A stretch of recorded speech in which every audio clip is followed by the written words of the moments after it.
So ఏవి fistula ఎలా చేస్తాము, ఏవి ఫిస్టులా అంటే ఏంటో తెలుసుకుందాం. సో ఏవి ఫిస్టులా అంటే మనకి చెడు రక్తనాళాలని వెయిన్స్ అంటాము, ఆర్టరీస్ అంటే మంచి రక్తనాళాలు. సో రెండిటి మిడిల్లో ఆర్టిఫిషియల్గా ఒక పాత్వే క్రియేట్ చేస్తామన్నమాట.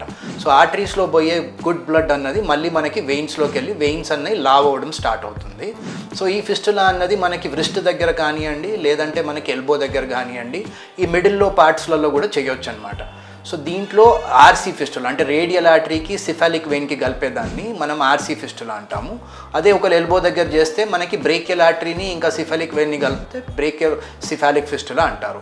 ఇది కాకుండా ఎవరికైతే అన్ని సైడ్స్ నుంచి ఫిస్టులాస్ అన్నీ బంద్ అవుతాయో సో వారికి మనము బెసిలిక్ వెయిన్ అని చెప్పి మనకి మీడియల్ సైడ్ వెళ్తుంది, దానికి కూడా చేయొచ్చు అనమాట. ఇవన్నీ ఫెయిల్ అయిన వారికి మనము ఏవీ గ్రాఫ్ట్ అంటే మనకి కింద ఆర్టరీ దగ్గర నుంచి తీసుకొని పైన లోపల వెళ్ళే వెయిన్కి కూడా కలుపుతాము, అక్కడ ఆర్టిఫిషియల్ ట్యూబ్ వాడాల్సి వస్తుంది. సో ఇవి అన్నీ మనం చేయగలుగుతాం అన్నమాట.